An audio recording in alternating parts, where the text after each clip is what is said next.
Hello students, welcome to this visual explainer.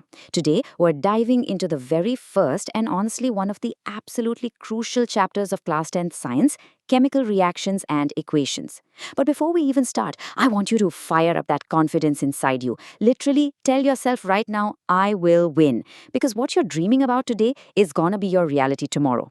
In this one-shot masterclass, we are gonna break down every single important concept for your CBSE board exams until it's a total piece of cake. All right, let's dive into this. So, our agenda today is crystal clear. We're covering 1. Mastering basics, 2. The balancing secret, 3. Combination and decomposition, 4. Reactivity series, 5. Double displacement, and 6. Exo vs endo. Let's get started. All right, Section 1, Mastering Chemical Reactions Basics. So, what exactly is a chemical reaction? It's pretty simple, actually. When two or more chemicals mix together to form a brand new substance, that's a chemical reaction. And when we write this down using symbols and formulas, like H2 for hydrogen and O2 for oxygen, well, that becomes a chemical equation. But here's the real question we need to ask. Why do we even have to balance these equations in the first place? Look, balancing isn't just some boring chore your teacher makes you do. It is absolutely mandatory. And that's because of the law of conservation of mass, which states mass can neither be created nor destroyed. In plain English, this means the total mass of your reactants must always equal the total mass of your products.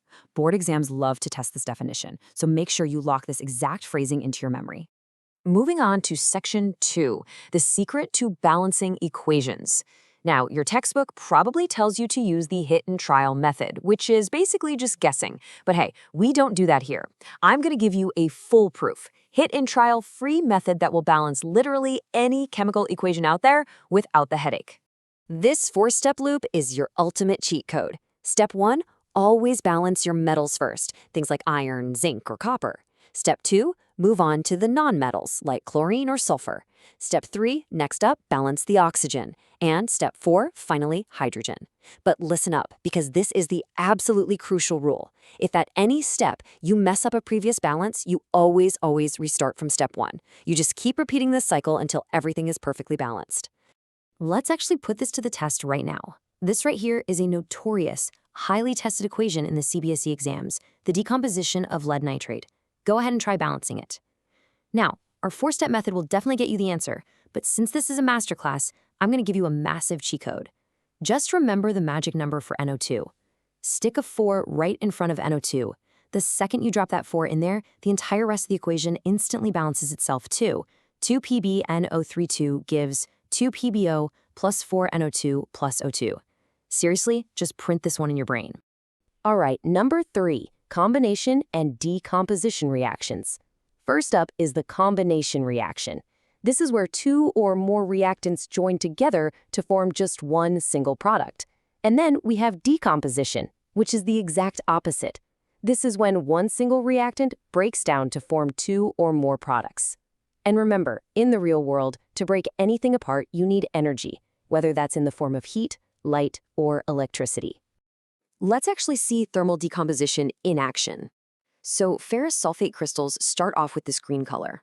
When we heat them up, they lose their water first and turn into a white powder. If we keep heating them, they break down completely into a reddish-brown ferric oxide. So the crucial takeaway here is that visual color shift, green to white to reddish-brown. Oh, and this reaction also releases SO2 and SO3 gases, which have this intensely suffocating smell, kind of like burning sulfur or a burning matchstick. Now, aside from using heats, we can also use electricity to break things down. We call this electrolytic decomposition. If you pass an electric current through water, or H2O, it splits into hydrogen and oxygen. But here's the catch. Exams always ask which gas goes to the anode and which goes to the cathode. This is where so many students get tripped up. But don't worry, I've got a great memory trick for you. Just remember the PAO trick. PAO, positive anode equals oxygen.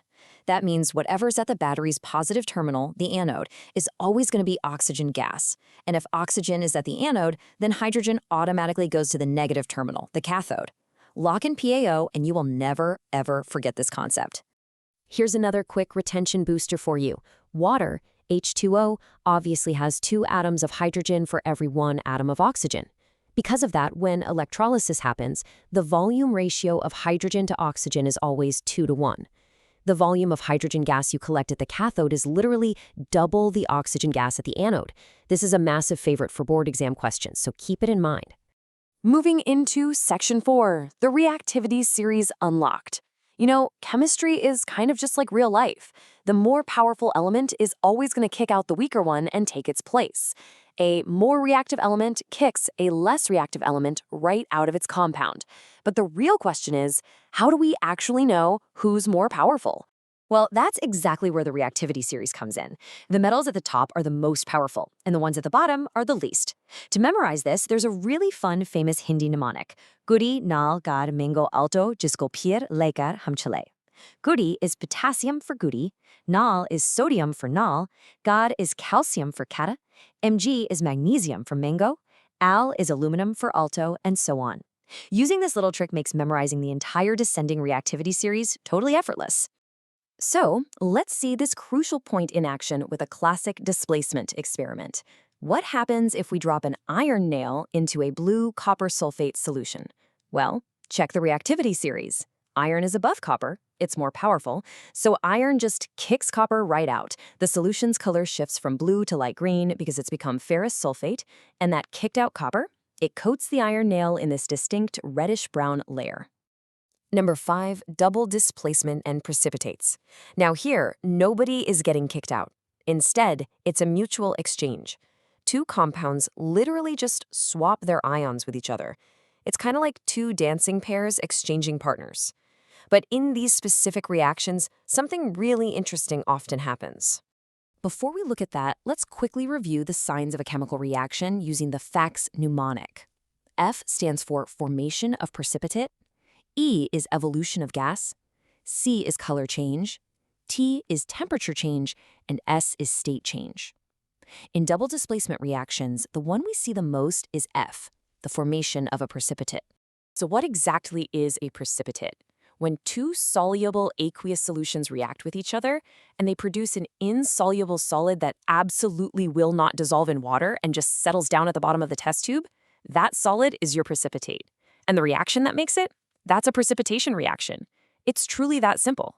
Now, in your syllabus, there are two absolutely vital precipitates you need to know.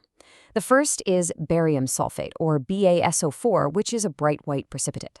The second one is lead iodide, or PbI2, and that one is a yellow precipitate. I want you to visually anchor these colors to their compounds in your brain right now, because exams love throwing direct, color-based questions at you. All right, Section 6, exothermic versus endothermic heat.